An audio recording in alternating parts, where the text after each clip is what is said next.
Welcome to the Traveling Hoopers podcast, everybody. I am your host, Alan Pettigrew Jr. In front of me are my two good friends, Tristan Freeman and Calvin McGowan.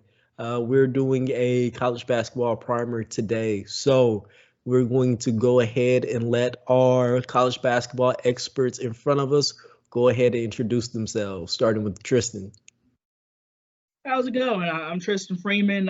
I'm the site expert and lead editor for Bustin' Brackets blog, part of the Fansided Network. Been covering college basketball for a few years now from the Pittsburgh area, and pleasure to join you guys. Pleasure to have you. I am Calvin McGowan here once again per usual, and I'm excited to dig into like some college basketball stuff. So yeah. All right, so tomorrow is the official college basketball kickoff, which means we're about to be bombarded with guys all the way up to like age 27 now that are going to be playing college basketball for possibly their fifth year. So I am going to go ahead and get out the way and let our college basketball guys go ahead and give us their top 5 storylines of this NCAA season. Mm-hmm. Don't fight, guys. Well, no, it's just like it just occurred to me because like I was trying to dig in this stuff, and granted, I didn't do as much as I'd like. I haven't really stopped and thought like storylines, right? Mm-hmm. But obviously, like one of them is just that, like as we were kind of got into before you hit record, Oklahoma State has a postseason ban, right? And like I'll let Tristan explain it more, but I bring it up in part because for me, one, of course, right, they might be a pretty solid team this year, maybe not as good as last year, we'll see, but also like the ban is so far removed from when it happened that like I know for me in particular it's just like, wait, what did they do again? Right, and that's less than ideal if you're trying to net out a punishment for something. But yeah. Yeah, it's unfortunate for the players because nobody currently on the roster or the staff had anything to do with the prior mishap. And it's more on the NCAA, for one, taking as long as they have to come out with a punishment. The sneaky way they did, which was they banned them and they allowed the appeal to last over a year because they basically wanted Kate Cunningham in the tournament. And now you got a current roster of players that's going to be banned from this upcoming season. And I personally thought they had a really good roster. I thought Avery Anderson had a chance to be a national breakout star with the ball in his hands more. They had a lot of good young talent with Caleb Boone and Rondell Walker. It's unfortunate that they're not going to be part of the postseason. It's just another, mistake by the NCAA. But at this point, we're kind of used to that at this point. Oh yeah. Like I said this on Twitter, it doesn't make sense to they're punishing freshmen for things that they had nothing to do with. Like Nobody on that roster was here.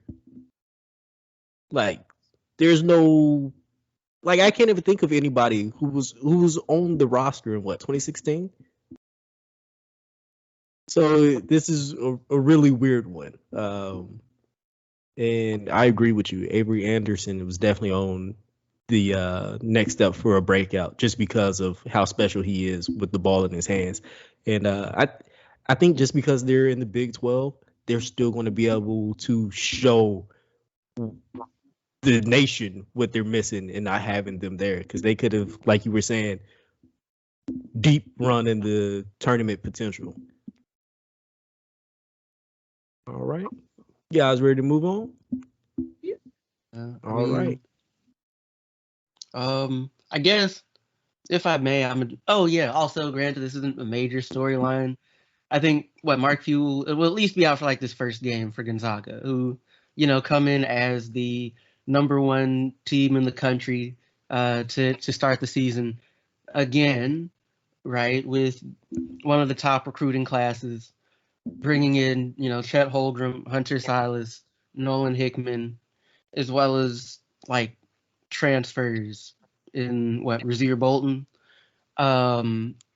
But like they also lost most of their, like they lost a lot of the dudes that really did a lot of the scoring for them. They bring back Drew Timme though, right? They bring back Andrew Nembhard, but they lose Corey Kispert, Jalen Suggs, Joel Ayayi. And like from an offensive standpoint, that's kind of a lot, right? Kispert was one of the best 3-point shooters in the country. Right? Jalen Suggs was really good. That said though, and so like at least for me, right, I expect that their offense will probably decline just because when it's that much better than everybody else, there's not really anywhere to go but down. But also, like, they'll be a better defensive team, right? Because Chet Holmgren will come in and provide rim protection as well as, some scoring punch. Drew Timme will probably get buckets once again. And, like, it's gonna be a good team, right? It's just, it's just gonna look different than it did, right? The defense will probably be better. Offense will probably be worse. It could well work out to being a better team overall, even if, they're not putting up 90 points a game anymore.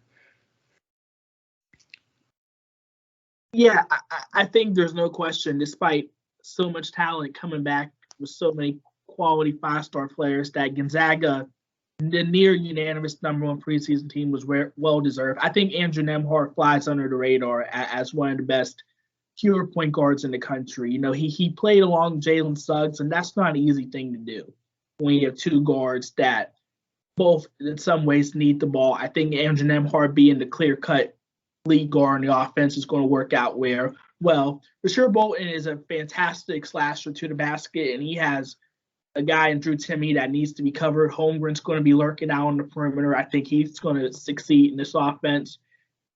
And look out for Julian Strawther. He didn't play much last year because he was playing behind All-American Corey Kispert, but the former top 60 prospect is a lethal shooter, wing 6'7" guy. He's a really good shooter. He looked fantastic in Gonzaga's first exhibition game.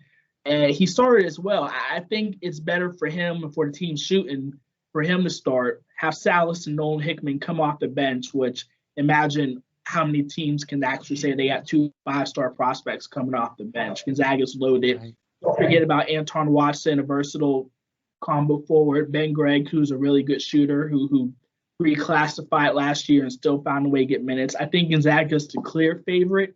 I think we're wondering how will Timme and Holmgren work. We'll get a really nice early look at that when it comes to Texas. But if all things work well, Gonzaga is going to have an easy path to Sweet 16 as #1 overall seed again. And it's just ultimately going to determine, are there any matchups similar to one we saw with Baylor that can expose Gonzaga defensively. And there are some out there on paper that can do so, potentially Texas.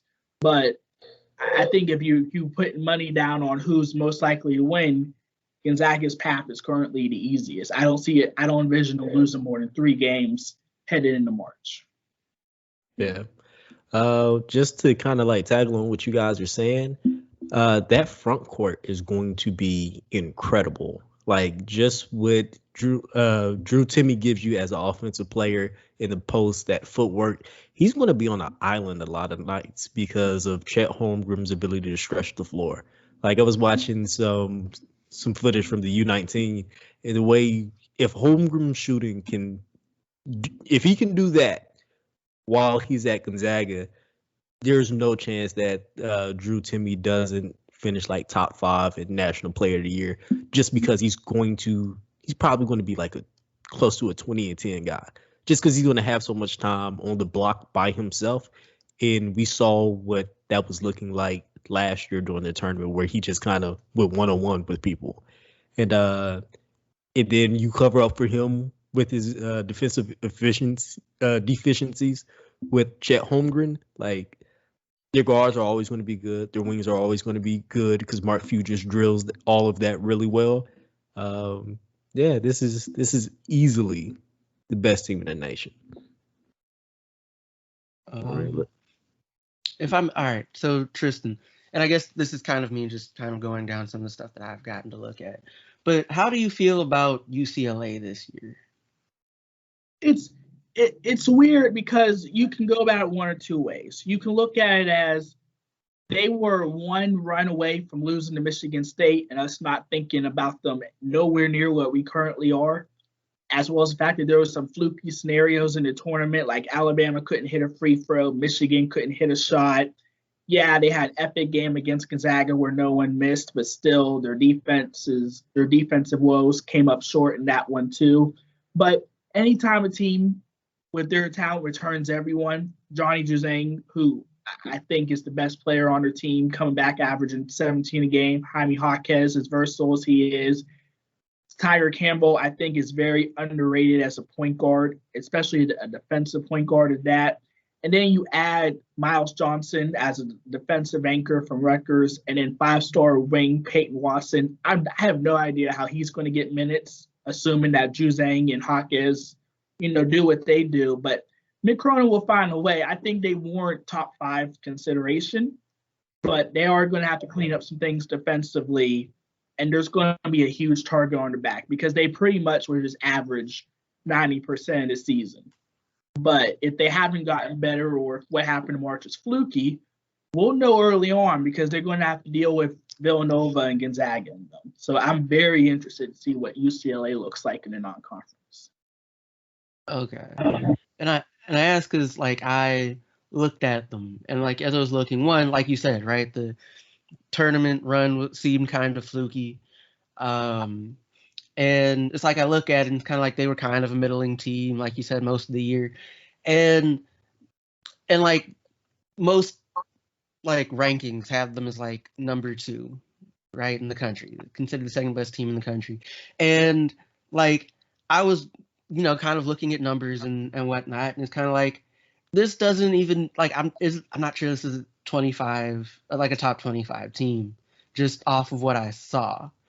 When I started looking initially, and definitely not top 2, even if players get better, unless, for me, I felt unless dudes made leaps, right? But then, like you said, I looked and I saw they had Miles Johnson coming in, right? And they weren't good at protecting the rim last year. But Johnson, he averaged over 2 blocks a game, almost as many blocks by himself as UCLA did, right? He adds rebounding, which was also an area that they weren't that great in, they weren't terrible. And it seems on paper, at least, seems like he'd be a defensive presence to help shore some of that up. It seems that at least short term, the freshmen they bring in are kind of also they'll probably find more of their minutes just in terms of providing some defense, right, than necessarily scoring the ball.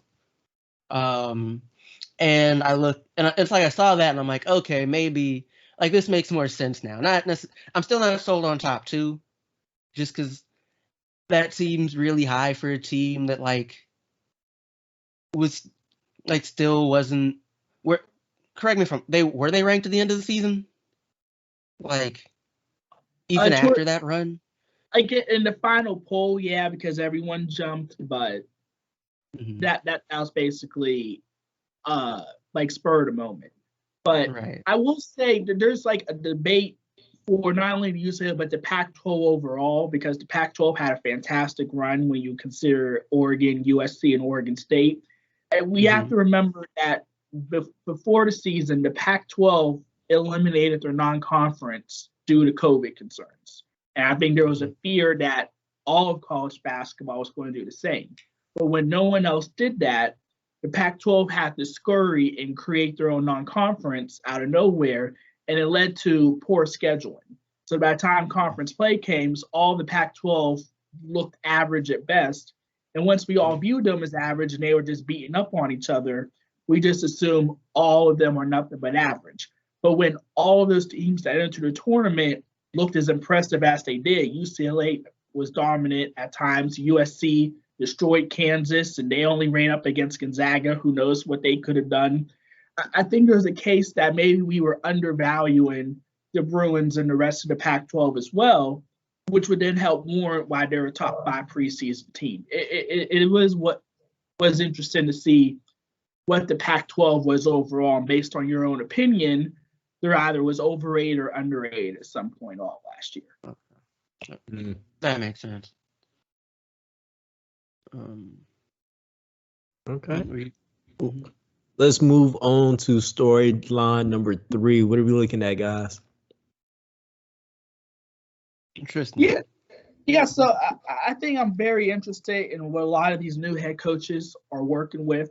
I think it's important to note that this was a historically good offseason for Black hires in particular.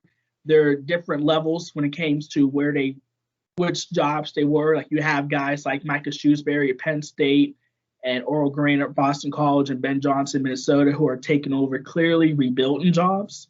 So they're going to have to go through the growing pains. But then you also had guys like Mike Woodson taking over a really talented Indiana team. Yeah. Hubert Davis, the successor at North Carolina. There's going to be a ton of pressure on him. I'm being realistic. Black head coaches succeeding at high major jobs. There's just always going to be pressure. And if UNC, who's been awful and then average the past 2 years when they're accustomed to being top 10, if he doesn't take this roster, which I think has top 10 potential, to be in the top 10 team, there's going to be some pressure on him as well. And even besides the Black head coaches, Chris Beard has a brand new roster at Texas, who I think people could argue from a roster standpoint, they're number 1, even above Gonzaga when you look at 1 through 12 on the roster.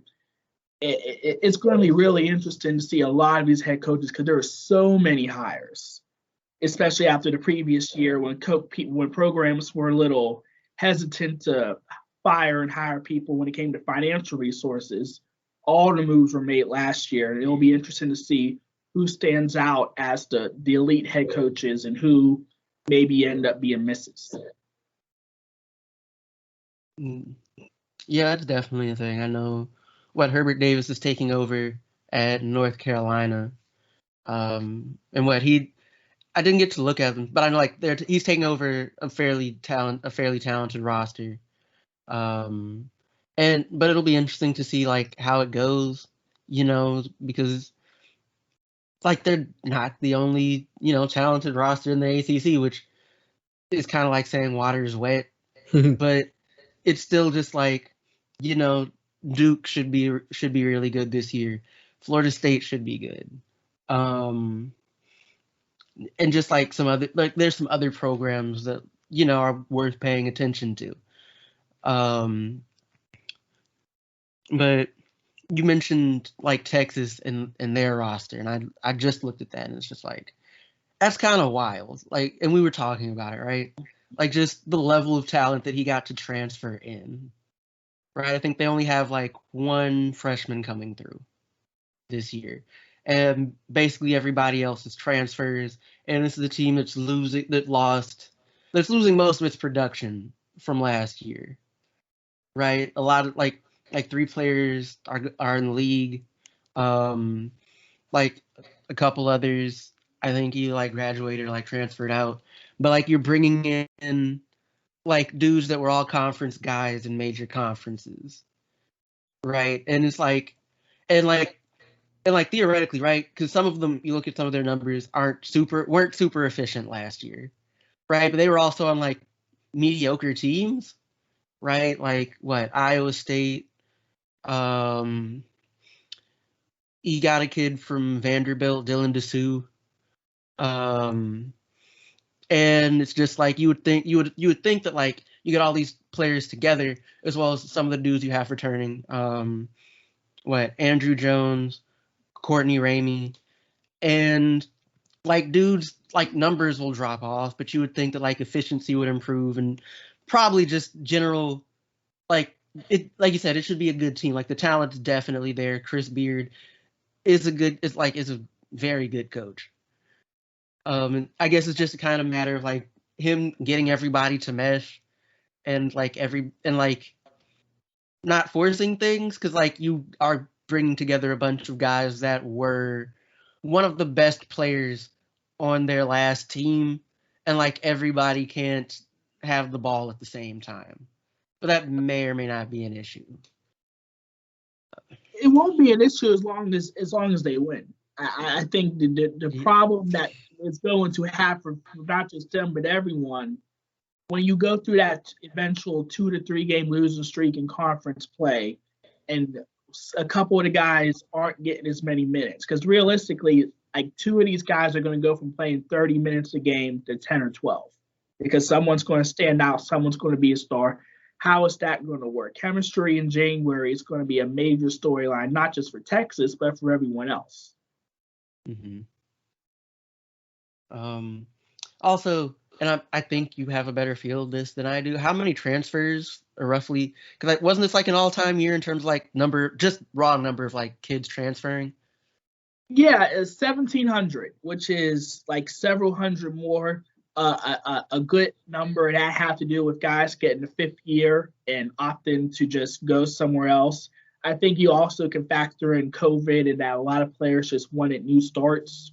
The waiver exception that guys won't have to sit out helped as well, especially for guys like Remy Martin and Marcus Carr, because normally they would have gone pro rather than risk having to sit out a year as a senior. Nobody wanted to do what Sam Hauser did at Virginia, which is transfer for 1 year, sit out, and play for 1 year. They would have gone pro. So for a sport of college basketball, it actually helped with the talent pool. But, I've been previewing transfers all off season, and I think we have to remember that historically, 50 to 60% of transfers, especially those who move up from the mid-major power conference level, don't give you the same production they did before. Like, there are going to be transfers that we're talking about in the preseason saying, oh, this guy can be a real impact. He can be a star player all conference. And in 4 games in, you're looking at the sheets and you're like, this guy isn't even playing. Like, there are dudes that are not going to be part of the rotation because all coaches, as much as they say they got depth, are going to play 7, 8 guys at the most. Right. Like there, like you said, there aren't that many coaches that play deep for real. Like, there are some, but most of them, like you said, tend to run short benches. Yeah, basically Leonard Hamilton and his coaching tree. Like Dennis Gates, Cleveland State plays 12 as well, but it's basically just them. Yeah, and like even the thing with that is like you have to have the dudes to do it. And in fairness, right, some of the teams we talked about, Texas, would probably have the dudes to do it. Probably won't, but like may well have the guys. Kansas will have the guys if they really want, if Self really wanted to. But those are top 25 teams. Everybody, and like high major teams, everybody doesn't necessarily have the luxury. I mean, one team we can add to that is Memphis after their offseason. They added a whole bunch of transfers, and then when you thought the roster was done, here comes Jalen Duren and then Amani Bates. And, there was like instant reaction when Amani Bates came. People were like, oh, top 5. Memphis definitely top 5 for a season. And then I think like people like backed off a bit. It's like, okay, this is top 10, top 15. We're looking at how things are fit, and like there are questions about the point guard situation. I have major questions about what they're going to do on the wings, because there are like 4 or 5 wings that should probably get minutes besides Bates, and I'm not sure how that works out when it comes to Lester Quiones and Landers Nolly. I've heard rumors that Nolly may not be 100% guaranteed to be on the team by the time like December gets here, if things could go. So Calvin, you know Memphis more closer than I do. What are your thoughts about the Tigers and their roster setup? So that's a solid question, because it's like the thing is they definitely have the talent, right? Like they definitely have the talent. A question that, and like I'm aware like there are people who kind of question Penny's coaching ability, right? Even though last 2 years he's run a top 5 defense, the offense has had questions, to be polite about it. And like the thing is, I think a move that'll probably be important here that's kind of like people talked about it, but I feel like it's not appreciated is like they went and got Larry Brown, right? And like the thing is, I feel like when people look at that move, it's just like, oh, this is for like coaching, the players and whatever. And like there will be some of that just by the nature, but I really think Larry Brown is really there to like teach Penny, right? Especially on the offensive side of the ball. And getting to see them play against like Lane in the exhibition game, it's because like I remember seeing them at the start of last year, right? And offensively, that was hard to watch. Like I got fed up. I'm like, you know what, I'm not watching no more, right? And then you look up and like DeAndre Williams gets cleared and it's like a totally different team, and like they go on to win the NIT. But like the question was always from a coaching standpoint, the offense, and watching it, it's like, it's a fully functional offense. Like the ball is installed, they got solid movement off ball, right? And it's just like, okay, like this is gonna be like they'll be pretty good. As far as like some of answering as far as like some of the wings, it's like I'm aware, but part of why I think it'll be okay, I can't really answer the whole Nolly thing. I don't really know. It's just that like it sounds like they're going to try and do kind of point guard by committee. And it's going to be Bates, that's going to be Lomax. It wouldn't surprise me if that's Jonathan Lawson, because like he ran, like in high school he did run some point. When he played for his dad in particular, his junior year, he had him running point, which like he's a solid point guard. He's much better on the wings and like just moving off ball. Like even in terms of like his passing, right? He's a better player playing off the wing, but he can run that point spot. So like I think that's how you get some of the dudes the minutes that they're going to want, is rotating people on that, like on being the point guard. Now that probably doesn't address like all the minutes concerns, right? But like it will address some. It wouldn't surprise me if at various points, they try and do like a small ball type of thing. And like with the level of passing that I think they will have, right? With Lomax, with Bates, who apparently has been a surprising solid passer, and at least to watch the exhibition game, like isn't going to be a ball hog, which I think was kind of a concern for of him in terms of like, okay, like how will he handle like not being the only dude who shoots? And like it seems like he'll probably be fine. And like being a decent passer, Lomax being a solid passer, Lawson being a solid passer. I think Dandridge being a solid passer, like out of the post, especially if he can, kind of stay healthy and get consistent minutes. I think dudes will have opportunities to, like everybody will probably have an opportunity offensively to have like a game or two where it's just like it's all working and you're kind of the guy. It's just like you said, right? Everything's all good while you're winning. And like the question will be, okay, like you said, if they hit a skid, how are things going to hold up in terms of like the personalities and like the various, again, concerns for minutes and what have you. But I think so. Like I think that like they, even though like I think they come in most rankings around what I think 15, 16 ish. Like I think I would make the argument, even though like I'm aware like I have biases, that like assuming right they stay healthy, I think it's reasonable to say like they're a top 10 team. But it's very much wait and see. Right, because there are a lot of moving parts in terms of like seeing how everything fits together when the games actually start up. Yeah.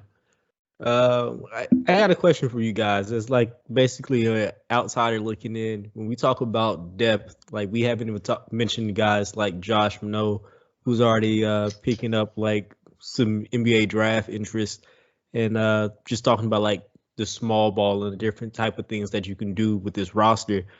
Is this one, if not the deepest rosters that we have in the nation?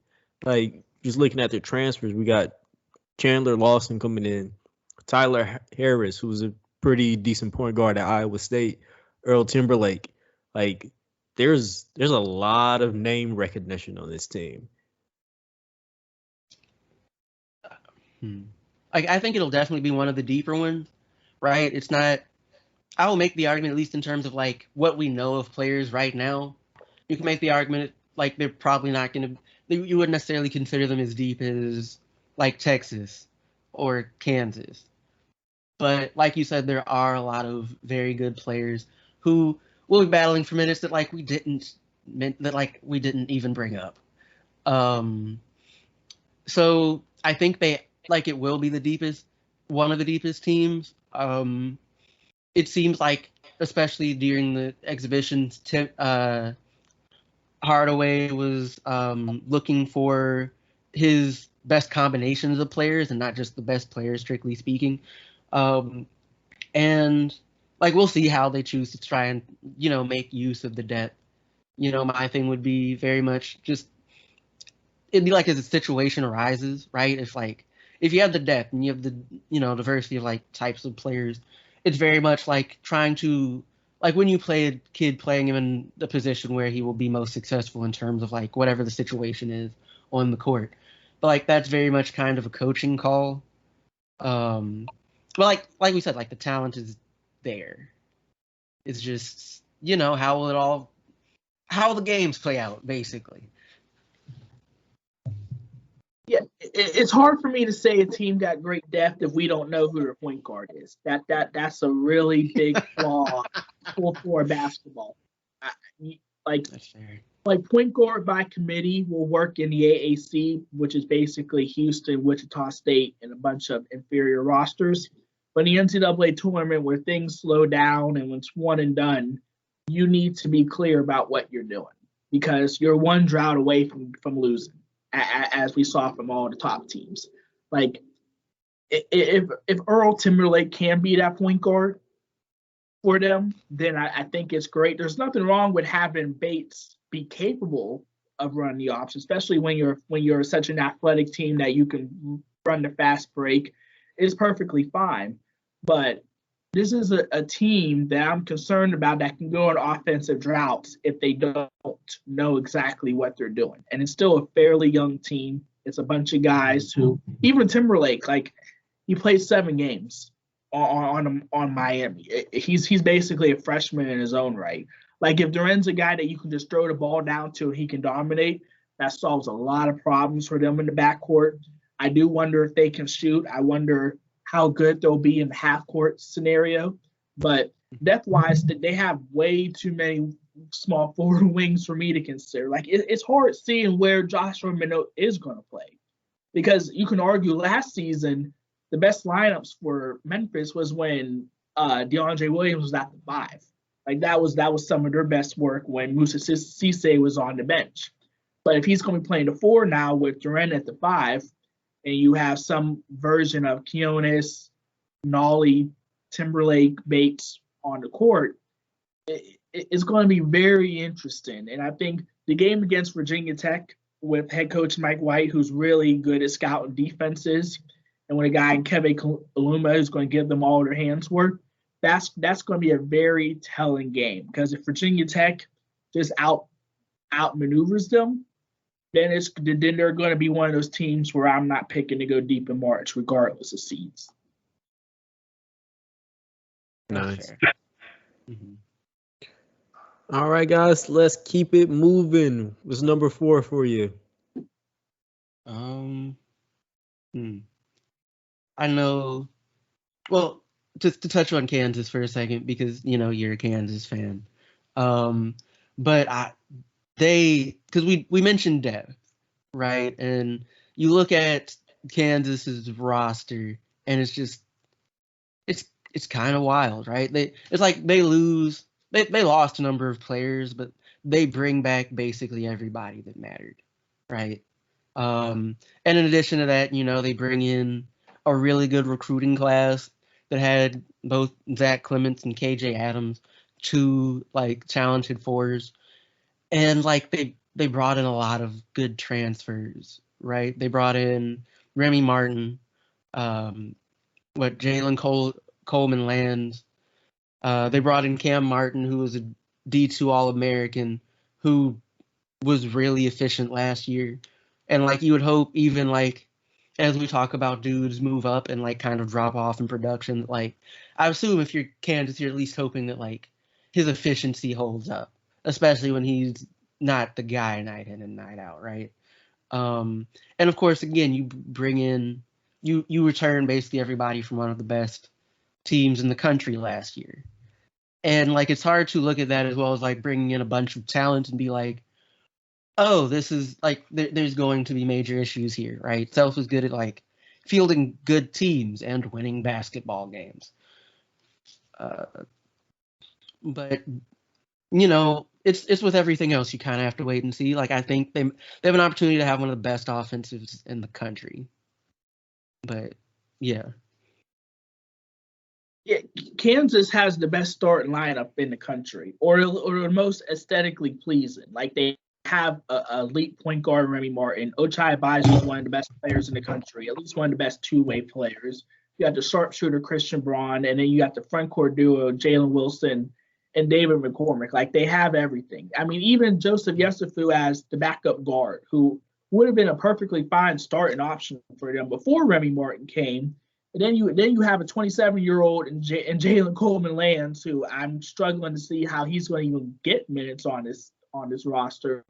They have everything you want. I do think there's a little concern that Bill Self is very pushy about the team's defense so far. I think maybe that has to do with wanting Norton to be that all-around guard. Like we know he's a good scorer. We know he can give you 20, but he has to be a better defender because there's a lot of really good guards. And if he's giving up 20 but scoring 20, then that doesn't help out Kansas. And he's not going to be Marcus Garrett when it comes to defensive ability. But if he can be a good offensive player and Kansas can just be a solid defensive team, then they'll be a Final Four contender without question. All right, I have a question for you guys. Mm-hmm. What are the chances that Remy Martin looks like point guards in the past that were really good? Like, let's say Frank Mason. Like, what are you guys' thoughts on that? Because like the thing is that like he's coming from Arizona State, isn't it? Like a bad Arizona State team. But again, with better players around him, I would think his efficiency ticks up, but like I'm not really sure actually. Right? Like it'd be easier if I had an opportunity to see that Arizona State team play, but it's like he probably won't be as good all around as like they were, right? But yeah, wait and see for me anyway. Yeah. I think the situation in Arizona State was he was in an offense with a bunch of ball dominant guards like Alonzo Verge and Joshua Christopher. It was basically you get the ball and do whatever. Like there was nothing cohesive about, Bobby Hurley's offense at Arizona State. It is there's a system with Bill Self. And I think the concern is he has the talent to be like the previous guards, like Graham and all of them. The problem is he's already has 3 years of playing it a certain style that he's going to have to acclimate to a completely different system with a bunch of really good players. I mean, if you remember, Arizona State had no front court. Like it was basically Marcus Bagley playing undersized forward all over it. You have to throw the ball to McCormick. You have to throw the ball to Wilson. You have to leave it open for Braun. Like there's going to be games for Remy Martin where he only takes 8 to 10 shots. Is that something he's capable of doing, or is he going to go through a stretch of 5 minutes not taking a shot because McCormick and Wilson's handling their business down low, and he's like, screw it, I got to get one. He takes an ill-advised shot. Like, those are going to be the growing pains that he has to go through, and that Bill Self has to go through as well, because it's one of those rare times where he doesn't have a homegrown point guard he develops over 3-4 years. Like, he's been one of the few coaches, along with Jay Wright at Villanova, where he doesn't have one-and-done guys all the time. Like, the guys that grow into stars are juniors and seniors. He has a senior, but he's basically a freshman for Kansas in terms of their offensive system. Okay. Do you guys remember the 2019 season where Arizona State had like Luke and Dortz? Like, how familiar are you guys with that season? Yeah, that was a fun one. That was like one where Arizona State actually looked like they knew what they were doing offensively. Exactly. And I love Remy Martin in that situation. I do understand that, is almost 3 years removed from that point. But if he can do what he did there, where he looked like an actual point guard and was also able to give you 20 at any given time, like, this Kansas team, what? Like, what's the ceiling here? I mean, they're number 3 preseason team in the country. I think it's pretty clear. Everyone who thinks the ceiling is just national title. I mean, but Bill Self gets all the credit he deserves when it comes to being a head coach. Like, last season was an off year. Like, Michigan, like Duke and Kentucky missed a tournament in their off years. Michigan State was on the bubble. Kansas's off year was a 4 seed. Like, that's basically what the worst is. Like, even though they have their struggles, they still was really good. And this year they shouldn't have that. They have way too much depth. They have so much depth that the top JUCO transfer in the country, Sidney Curry, had the lead because he wasn't going to get more than 5 minutes on this roster. Like, that's how much talent they have. There's no question that they can win. The only reason that they're not the clear-cut preseason favorite in the Big 12 is because Texas may have a higher ceiling talent-wise. But in terms of like what I'm sure that Kansas is probably going to win. Plus, they don't want to lose to Big 12 2 years in a row. Like, Baylor punked them last year, and I think that they want some revenge on their own. Okay, I like the way that sounds as a Jayhawks fan. So we not 2 years in a row. Let's go ahead and move on to number 5. Tristan, what you got for us? Yeah, I am incredibly intrigued to look at the SEC. I think no conference has many transfers and 5-star freshmen as they do. You look up and down the top protected 10 teams. Like, Arkansas with Eric Musselman once again has a lot of transfers. Audie's Tony from Pitt. You got Chris Likes from Miami. Then you has a couple of sophomore breakout candidates and Jalen Williams and Devontae Davis. We all know Kentucky's roster is well known at this point. Alabama has a 5-star guard and J.D. Davison paired along with Javon Quinterly and Jaden Shackelford. Even teams like Florida and LSU were transfer heavy this offseason with a lot of guys who have production. And, as I said before, historically, transfers don't always produce at their next stop.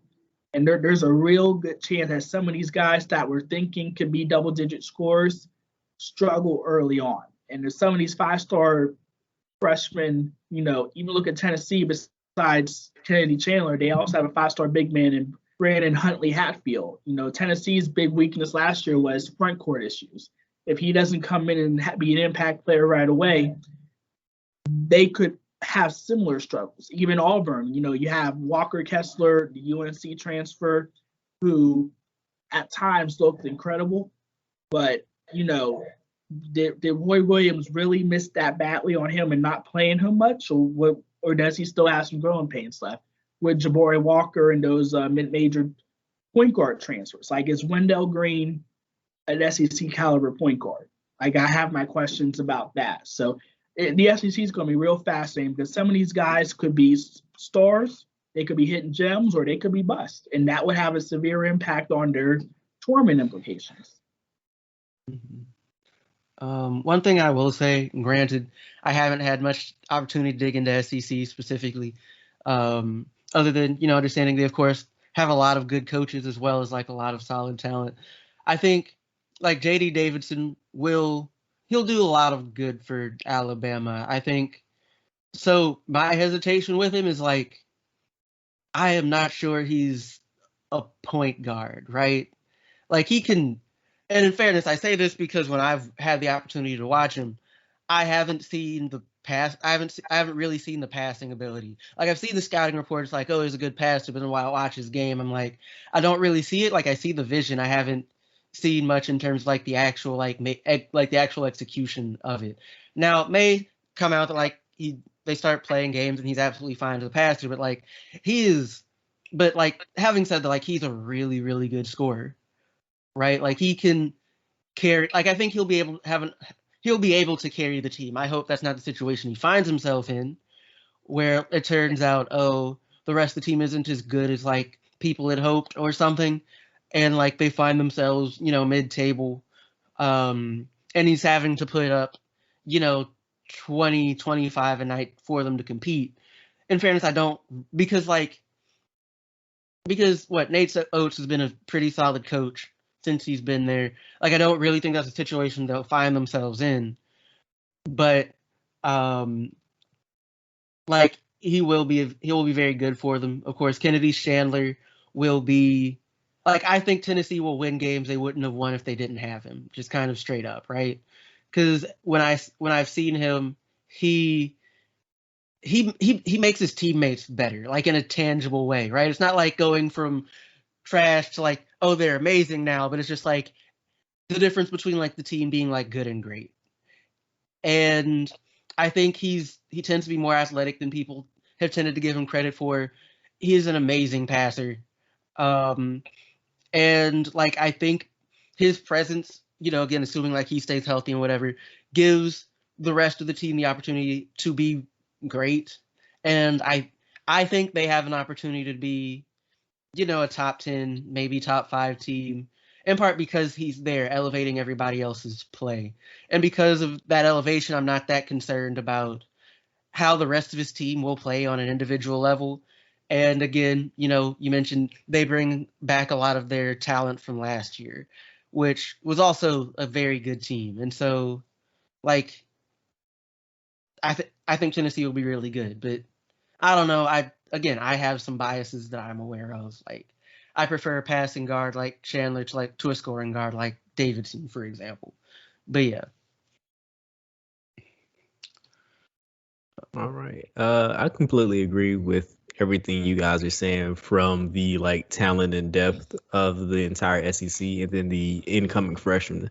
There's guys like Ty Washington that we haven't even talked about, who are going to probably carry, for lack of a better word, Kentucky early on, just because Kentucky always has a struggle up front to get ready for everything. So just watching the entire SEC is going to be really fun, because they could have a lot of guys who, of course, leave again after this year just because they're first round picks. Speaking, because we've been on storylines and whatever. Granted, I haven't had enough time to dig into this, but how do you think Oral Roberts will do this year? Because I know they lost O'Banner, who was like the number 2 on that team. Like Abe Smith is back. Like they got some transfers. But do you think this team coming in will be like as good or maybe better than last year's, or like how do you see that kind of playing out? The funny thing about Oral Roberts is they were an average team in the Summit League last year. They were 4th in the regular season. So even with the firepower they had, there were teams like South Dakota and South Dakota State that were clearly better than them. The good news is when you have O'Banner and Max Asmus in a one-game scenario, that you saw that in the Summit League, and then Ohio State and Florida saw that in the NCAA tournament. I think even without O'Banner, Oral Roberts will be good. Isaac McBride from Vanderbilt is going to be a solid transfer. I'll be interested to see how that backcourt pairing works. They bring in multiple starters back as well. The problem Oral Roberts has is they don't play defense. in fairness, no one in the Summit League plays defense. So that's why you see scores like 99 and 96 all the time in that conference. But the lack of size, I think, is going to make them vulnerable. They have a really interesting opening night game against Colorado State, who's viewed as a top 35 team coming in. They got David Roddy and Isaiah Stevens. The odds have Colorado State as a 13-point favorite. So I think that should tell you where Oral Roberts stands when we talk about them on a national level. But they'll still be a threat in the Summit League, although South Dakota State and South Dakota brings back most of their production. They're both probably going to be the favorites if you take away what happened with Oral Roberts in March. Okay. All right. And to add to the flyer a little bit, there is a guy named Cameron Embry that's out of Texas that's going to be going there after the 2022 class. There's basically going to be 2 Max Asmus on that roster when that happens. Like, dude is really, really good. Like, I'll show you guys some film, but him coming off the bench or backing up Asmus, or if they become a backcourt together, we're basically going to have to rerun this part of the podcast again next year. It's going to be fun. Okay. What I guess just some stuff I want to throw in, right? Because I'm interested in seeing how South Carolina State does. Fairness, I don't think they'll be good, right? Because last year they won 1 game. That was against Florida A&M, and that was the only game they won out of 4 games against FAM. That said, right, as I mentioned, they have a new coach, right? He's implementing, a new system. It sounds like it's going to be very, like, kind of a high pressure defensive system. And he brings with him his son, TJ Madlock, who I am very high on as a basketball player. Right. I feel like even before he had committed to go play for his dad over there, I felt like he was under recruited. Like, he probably should have been getting some high major offers, but he got some mid majors, not necessarily terrible ones, mind you, but it's just kind of I felt like there should be better offers, or at least more of them, right? Really good defensive player, right? Shut down Brandon Miller in the state title game. In fairness, that was in combination with just a good defensive plan to stop him, but locked him down. Right, against, what was it? IMG? Was that game? Yeah. It seemed like he was the only player on that Houston team that bothered to show up for real, like they're supposed to. And I think he has a chance to be one of, if not the best player, definitely the best guard, in the MEAC, right? Especially with Florida A&M and Bethune off to the SWAC, and North Carolina A&T in the Big South now. And I'm honestly just, I'm gonna have there'll be some games I'm gonna watch. I think there's a game they play against Duke in December, right? I'm watching that just to see Madlock play, right? And granted, I know Duke has a lot of firepower, right? Panchiro, Griffin, and just generally, and a number of dudes from last year who should improve, and even though that team last year wasn't good for various reasons. But I think he will surprise a lot of people, and I think by consequence, South Carolina State will surprise people, even though I still don't think it'll be a good team, because it was a young team in addition to being a bad team last year. But again, that's kind of a wait and see. That's just the thing that I feel, and I just kind of wanted to throw that out there. But yeah. Speaking of which, how do you feel about Duke this year? Oh, I mean, they have maybe the best player in the country in Paolo Banchero.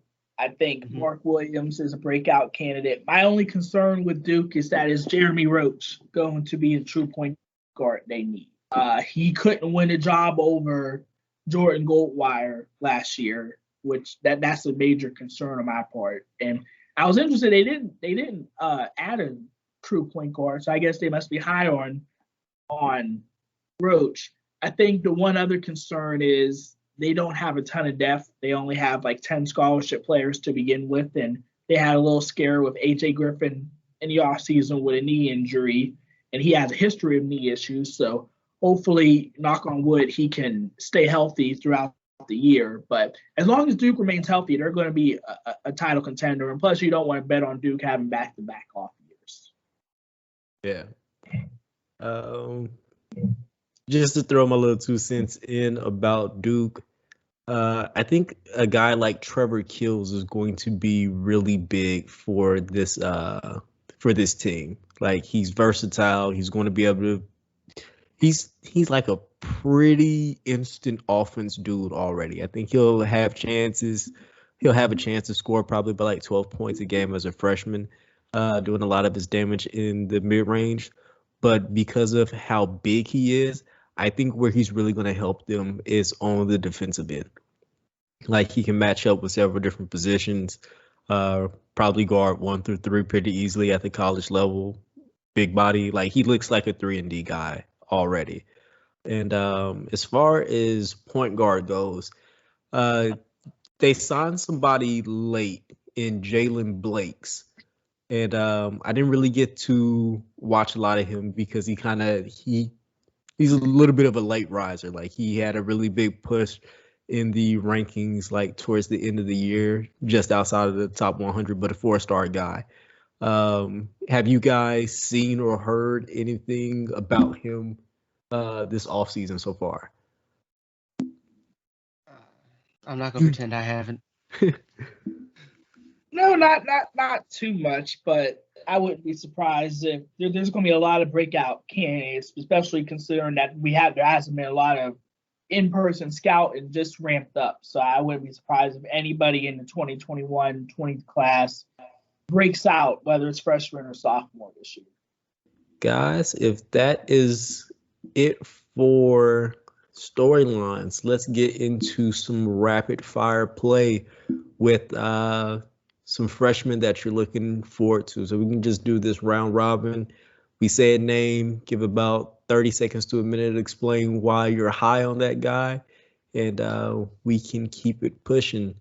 And I'll start my list with the guy that we already mentioned earlier that's probably going to be on you guys' list too, Kennedy Chandler. Now, Calvin was there with me while we were watching like Geikos and like the Geikos in the NIBC tournament last year, also known as like the St. John's. I have like a major recruit crush on Kennedy Chandler. Just the way he makes a team run. Like, he's the type of guy who's going to take things off your plate, so you just do what you have to do. Like, you don't have to worry about creating for yourself. You just got to be in the right position, and this dude is going to find you and also be able to score when he wants to. We were talking a little bit before the podcast started. I think he's going to be the closest thing to like a Chris Paul level guy at the college basketball level next year. Well, this season. So a quick answer that's kind of like Jalen Duren, real quick, just really like his game. Solid passer out the post. Like, is, just kind of solid in the post, really athletic, big, strong dude. Like, he's going to help Memphis win a lot of games with having that post presence. And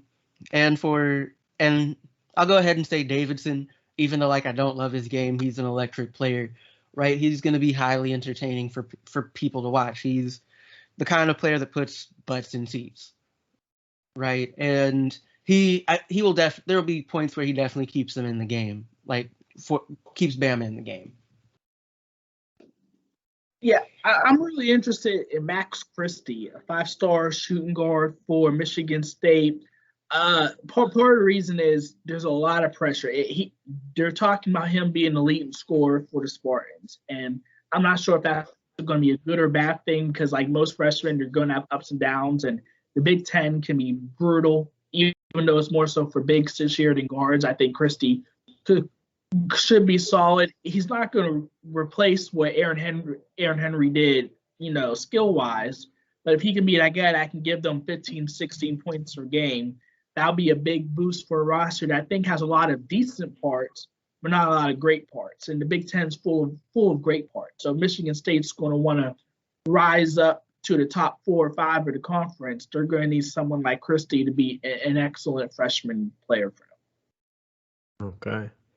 My guy is going to be Texas freshman Jalen Tyson. This is a little bit of a homer pick, but I was kind of there to watch as he really became the 4-star recruit that we've seen. He initially got ranked as a top 90 guy and then finished in the top 40 at 35. At his size, which is about 6'6", 6'7", he has playmaking skills for a wing. He can also create for himself. Really good passer.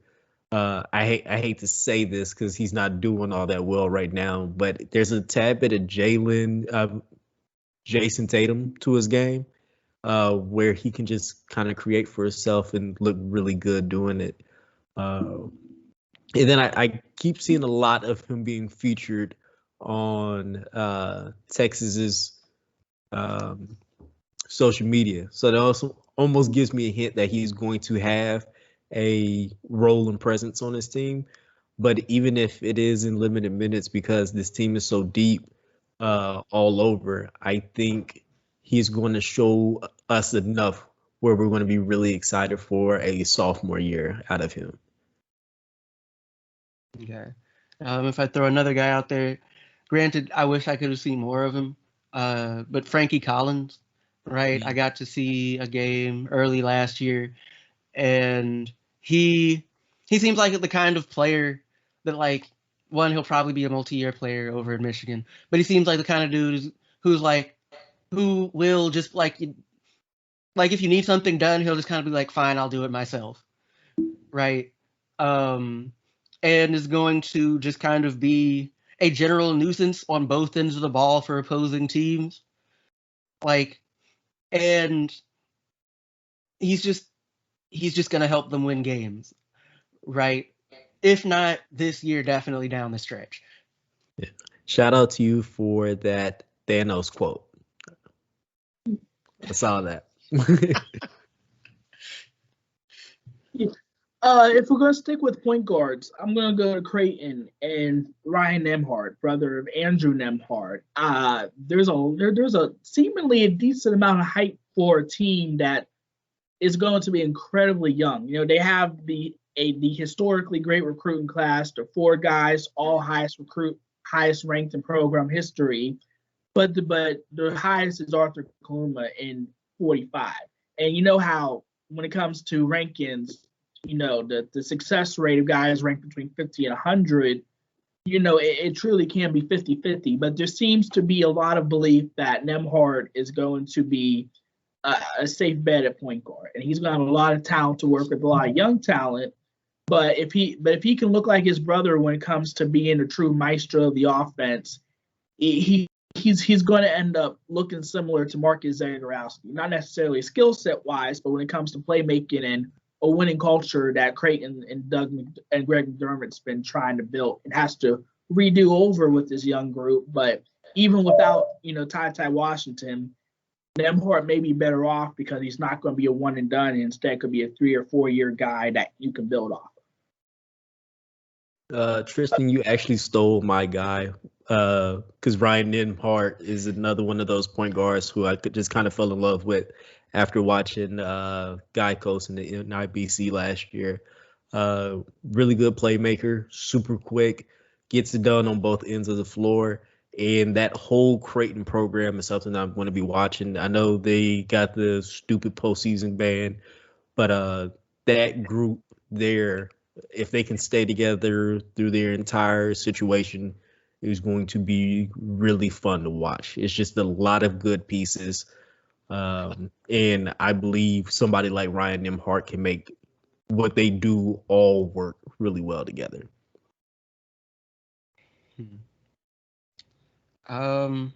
It's like I'm trying to think of another dude, and I could go like Minot just because like he really impressed me at the Allen Iverson Classic, because like I hadn't seen him and finally it's like, oh, I didn't realize he could go like that. But I guess I'll just go with him then. It's like part of me wants to be like Mason Miller, but like I have some hesitations about him at least like being the guy immediately. So yeah, Minot, I guess, because he's athletic, he's gonna play with effort, and like he's gonna benefit from the passing ability of the players around him.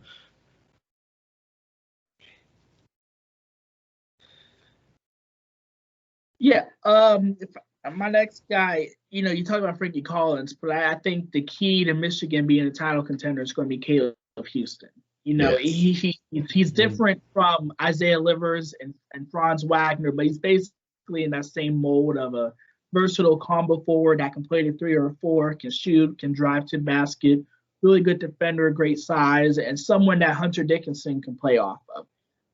If Houstan can be that top 10 projected draft pick and real instant impact player, and doesn't struggle in the tournament and can remain healthy, I think he's going to give the Wolverines that lift to potentially get to the Final Four. Okay, I like that name. Calvin, you again stole one of my guys, Josh Minot. I think with that roster and possibly even limited minutes, he's still going to be able to produce. He's a super athletic guy out of Jacksonville, Florida. So what he's going to bring to the table is, like, yes, he's skilled in his own right, but it's the physicals that's going to do it for him. It's being 6'8", long, athletic, where he doesn't really need the ball to produce. You just put him in the right situations, and he's going to fill that role for you. And yeah, that's what I got for Josh. If I could throw one more, I feel like you've mentioned him before, or we mentioned him earlier, but Trevor Keels. Yes. Right, just because I know like when we first saw him, like I had some reservations, but like again, AI Classic, it's like, oh, because like you were like, oh, they're asking him to do too much. See him at the AI Classic, like, you know what, you're probably right, because it's just like he looked better when like he didn't have to be the guy and wasn't in a position where he had to force up shots, and he will be in a similar spot at Duke. So like I think he's gonna produce for them. He's going to be certainly better than I would have put him at the first time I saw him, and like he'll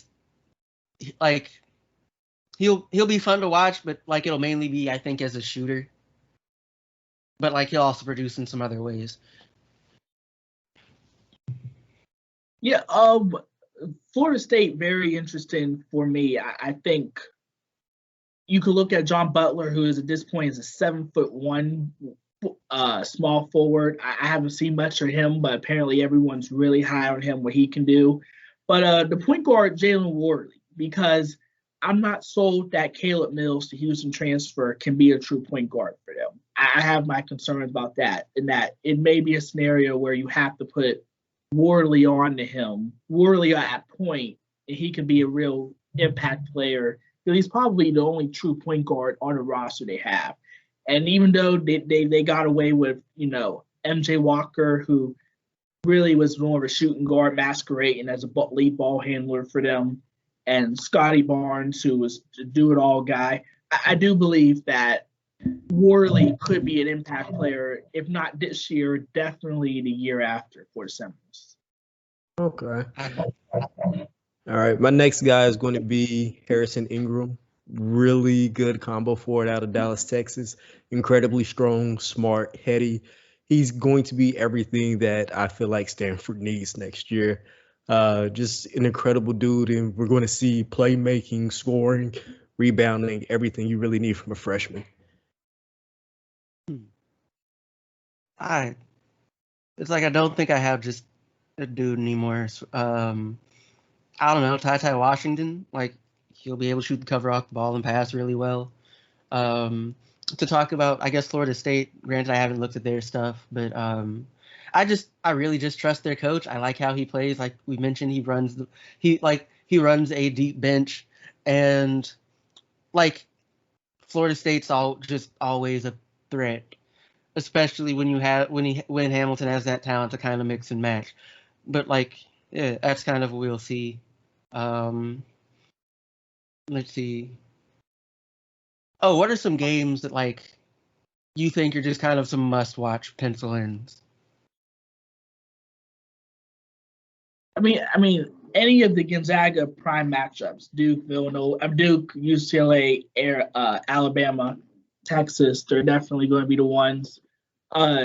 During conference play, Texas at Texas Tech, because Chris Beard's going to need security for those Red Raider fans. That's going to be something that he's going to have to deal with. Mm-hmm.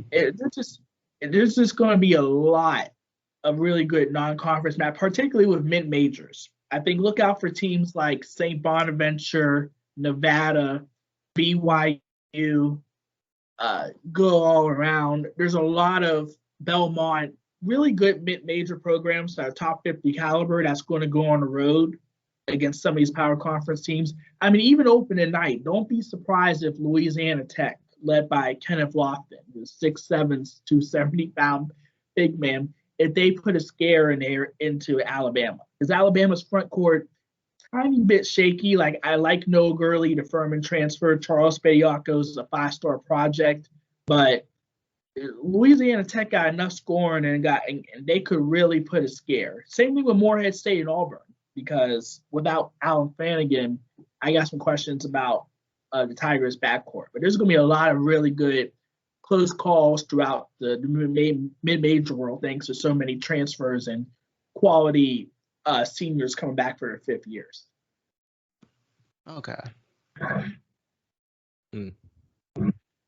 All right, guys, we're about done with this episode. So to finish off, let me get your player of the year predictions and who you think can win it all at the end of the season.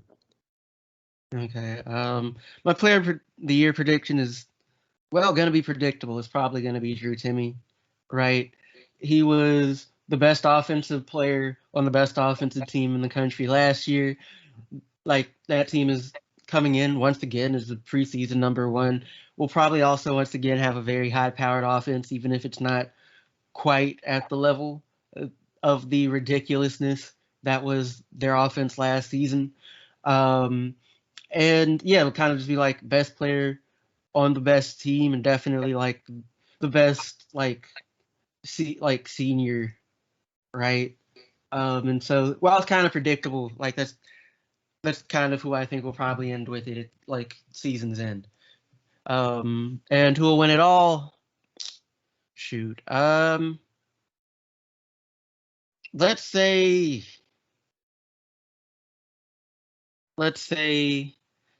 I don't feel comfortable about this one, but I'm gonna say Kansas, right? Just because I want Gonzaga to win it all. I'm just not. It's for me. It's also kind of it'll happen when it happens. I'm not sure it's this year, but it's like at this point he always has good teams, but it's still just kind of like I'm just kind of gonna wait on it, and like I don't feel comfortable picking a team that I like that I'm really fond of. Like I like the Zags, I like Memphis, and it's kind of like you probably shouldn't lean into your biases too much with this. And Kansas is going to be ridiculously deep.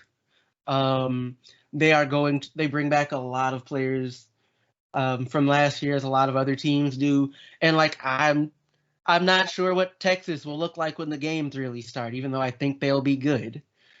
And so yeah, that kind of leaves them, like in my mind at the moment. Well, them probably Nova, just because Jay Wright, and like again, they also bring a fair bit back. But yeah. My only concern with Villanova is I think they'll run away with the Big East, but they didn't address the loss of Jeremiah Robinson Earl. And I think not having a real center is fine in the Big East, but when you go up in March against a Big Ten team or Gonzaga or some of the Big 12 teams, that's going to be problematic for them. Drew Timme would have any other year won the award last year. The problem is that Luka Garza was the preseason pick to win it all and to win the award, and he backed that up by averaging 25 a game. So it's kind of hard not to give Luka Garza the award when he did everything he could offensively. This year, unless another power conference guy, maybe Paulo Banchero, goes off and puts up huge stats, Drew Timme and Gonzaga, assuming Gonzaga is the number one team throughout, and he averages 20 points a game and 8 rebounds again, he'll probably win the award. I think there's not too many guys that can win it. I think teams like Kansas and Texas are a little too balanced for one particular player to stand out. And so I think Timmy's going to be the heavy favorite, if not Banchero. As far as a national champion, you can make an argument that it could get real crazy in March because there's so much talent up and down college basketball. There's going to be some 8-9 seeds that are more than capable of knocking off a 1 seed, and even more expected than Loyola Chicago versus Illinois, because we didn't really expect that. But you're going to see a lot of really good 8 and 9 seeds and 4 and 5 seeds. But I think from a roster standpoint, if I had to make a prediction, I think I would have Kansas over Gonzaga in the title game. I think Kansas is just too deep up and down the roster. It makes sense. They don't truly have a weakness. As long as their defensive potential issues are covered, I think they're going to be the team that cuts down the final minutes. Okay, I really like you guys' picks, so I'm going to have to be the person who is, the wild card. Drew Timme is a great option, but since it's almost consensus, I can't let this happen. I have to go with someone from UCLA. It's either going to be Johnny Juzang or Hami Hawkes. I feel like either one of them is going to have the production or will be in the position to have the production for UCLA to be good. They have to be good. So depending on how many wins and how deep they can go and just how good they look, I can see one of those two guys being a candidate. And as far as the national champion, I'm going to be real with you. I do, just by looking at like the names and the options and knowing how deep and talented like college basketball is this year, I almost don't like anyone in the top 10. Like, I get icky feelings from just about everybody. Like, Gonzaga looks completely different from last year. UCLA is good in adding pieces, but they also weren't good for most of the season. Anytime you expect Kansas to do something good, they Kansas it up and just fall short and are out by like this Sweet 16. You can never count out Villanova, but usually with a Villanova national championship, there's some guys with like super notable names. And I'll call myself a casual on this one. I can't think of anybody on this Villanova roster who's just incredible. Texas, it's a bit of the same, like really good, well-rounded team, but I don't know who that one guy is. And I feel that way from Michigan to Kentucky. But I do like the outlier of Purdue going ahead and taking it. We're talking about one of the best backcourts. They have the wings. They have guards. They have Jaden Ivey. Boom. And if Jaden Ivey can shoot, like, the ceiling is national championship for this Purdue squad. All right. Thank you. We gotta bow now, and that was all off the top of the dome. But guys, thank you for sticking around for this college basketball episode of the Traveling Hoopers. I have been your host, Alan Pettigrew Jr., and in front of me, Tristan Freeman and Calvin McGowan can go ahead and sign us out. Once again, everybody, I'm Calvin McGowan. It's always a pleasure to be here. You can listen to us wherever you listen to podcasts. If you're joining us on YouTube, the obligatory like, share, and subscribe and all of that. and stick with us for basketball news in general, college, NBA, high school, just, yeah. And as always, it's been a pleasure. We do all that, baby. All right. Tristan, go ahead and let the people know where they can find your work. Yes, sir. Once again, thank you guys very much for having me on. It's been a fun couple hours. You can find me on Twitter at hoopsnut351 for Twitter. On there all the time, probably too much, talking about college basketball and whatnot. You can find my work at the Bustin' Brackets site. Also, Twitter handle at Bustin' Brackets, part of the Fanside Network. We have blog articles every day covering Champions Classic, mid-major stuff, anything else you want. Try to bring new stuff every day. And just, once again, I appreciate you guys having me on. It's been a pleasure. All right. Hey, man, it's been the pleasure is ours. Like, you've done amazing here, and we'll definitely be seeing if we can have you again. I know you're going to be in high demand this season. So if you're open, put us on your schedule, man. Absolutely.